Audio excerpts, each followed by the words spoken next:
రాకాలోకంకి స్వాగతం. ఈ కంటెంట్ మీకు నచ్చినట్టయితే లైక్ చేయండి, మీ బంధుమిత్రులకు షేర్ చేయండి. ఇప్పటి వరకు సబ్స్క్రైబ్ చేసుకోకపోతే సబ్స్క్రైబ్ బటన్ని నొక్కండి. అదేవిధంగా బెల్ ఐకాన్ని కూడా తప్పనిసరిగా నొక్కండి. జై హింద్ మిత్రులారా. జమ్మూ కాశ్మీర్లో నెమ్మదిగా హిందువులు ఒక్కొక్కటిగా తాము వదిలివేసినటువంటి హిందూ మందిరాల్ని పునరుద్ధరిస్తున్నారు.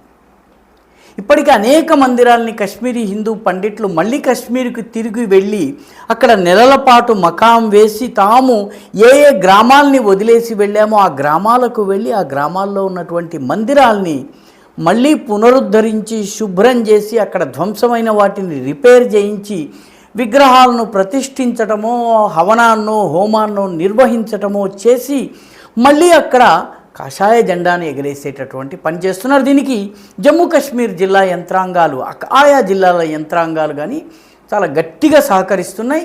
కొన్ని చోట్ల స్థానిక ముస్లిములు కూడా ఎవరైతే 1989-90 సమయంలో ఇక్కడ హిందువులు దాగున్నారని ఉగ్రవాదులకు పట్టించి చంపించారో, పారిపోతుంటే వాళ్ళ ఆస్తుల్ని కబ్జా చేసుకున్నారో వాళ్ళు కూడా ఇప్పుడు మారిన పరిస్థితుల్ని గమనించి సహకరించి మందిరం యొక్క పునర్నిర్మాణంలో కానీ దాన్ని మళ్ళీ పునరుద్ధరించడంలో కానీ సహకరిస్తున్నారు. తాజాగా ఏప్రిల్ నెల చివరి రోజు అంటే ఏప్రిల్ 30న చండీగ్రామ్ మందిర్ అనే ఒక మందిరం ఉంది. ఇది కుప్వాడా నగరంలో ఉంది.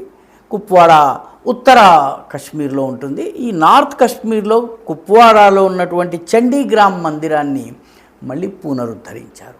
ఆ మందిరాన్ని కశ్మీరీ హిందువులు వెళ్ళి అది 1989లో అక్కడి నుంచి కశ్మీరీ హిందువులు పారిపోయి వచ్చినప్పుడు దాన్ని ధ్వంసం చేయడం జరిగింది. అక్కడ ఉన్నటువంటి విగ్రహాల్ని పెకలించి వేయడం జరిగింది. గోడలు హవన కుండాలు వీటిని ధ్వంసం చేయడం జరిగింది. వాటన్నిటినీ మళ్ళీ రిపేర్ చేయటమే కాకుండా సైట్ని రిస్టోర్ చేయటమే కాకుండా భూమిని మళ్ళీ గుడికి సంబంధించిన భూమిని ఐడెంటిఫై చేయటము, దానికి కంచెలు పాతటము, విగ్రహాల్ని ప్రతిష్ఠించటము, పూజలు నిర్వహించడం జరిగింది. అదేవిధంగా బారాముల్లా జిల్లాలో కచువా అనే గ్రామం ఉంది. ఆ గ్రామంలో ఒక వినాయకుడి మందిరం ఉంది. ఆ వినాయకుడి మందిరాన్ని కూడాను 1989-90 ప్రాంతంలో హిందువుల ప్రాంతాన్ని వదిలేసి వచ్చిన తర్వాత నుంచి దేవాలయం అలా పడుంది. దాన్ని అడ్మినిస్ట్రేషన్ తన పరిధిలోకి తీసుకుంది, కానీ అక్కడ ఎటువంటి కార్యక్రమాలు నిర్వహించడానికి కేవలం ఒక కంచె వేసి ఉంచింది. హిందువులు వెళ్ళి ఆ కంచెను తొలగించి గోడను నిర్మించి హవనాన్ని నిర్వహించారు 36 సంవత్సరాల తరువాత. ఈ చండీగ్రామ్ 36 సంవత్సరాల తరువాత, అదేవిధంగా గణేష్ టెంపుల్ కచువాలో ఉన్నటువంటి గణేష్ టెంపుల్ 37 ఏళ్ల తరువాత మళ్ళీ అక్కడ గంటలు మోగాయి, హవనం జరిగింది, హోమకుండంలో అగ్ని వెలిగింది, అదేవిధంగా హోమంలో ఆహుతులు ఇవ్వడం జరిగింది, స్వాహా మంత్రాలు వినిపించాయి. మొత్తం అక్కడ ఉన్నటువంటి భక్తులందరూ కూడాను చాలా పెద్ద ఎత్తున కార్యక్రమాన్ని నిర్వహించారు. బయట నుంచి వివిధ ప్రాంతాల నుంచి వెళ్ళినటువంటి కశ్మీరీ హిందూ పండిట్లు ఈ కార్యక్రమాన్ని నిర్వహించారు. జమ్మూ కాశ్మీర్ ఆయా డిస్ట్రిక్ట్ల అడ్మినిస్ట్రేషన్ కూడా వీళ్ళకి పూర్తిగా సహకరించింది. దాదాపు 3729 కనాల్స్ భూమిని జమ్మూ కాశ్మీర్లో భూమిని కనాల్స్ కింద చేస్తారు. ఉత్తరప్రదేశ్, బీహార్, అస్సాం, బెంగాల్లో బిఘాల రూపంలో చేస్తారు. ఏ రకంగానైతే ఆంధ్రలో కుంటల రూపంలో భూమి లెక్కలు కడతారు, ఆ రకంగా ఇక్కడ ఎకరాలు కొన్ని చోట్ల ఈ రకంగా ఉంటుంది. అలాగే జమ్మూ కాశ్మీర్లో కనాల్స్ అంటారు. ఈ దాదాపు 3729 కనాల్స్ భూమిని మళ్ళీ దేవుడి భూమిని దేవునికి రెస్టోర్ చేయటం జరిగింది.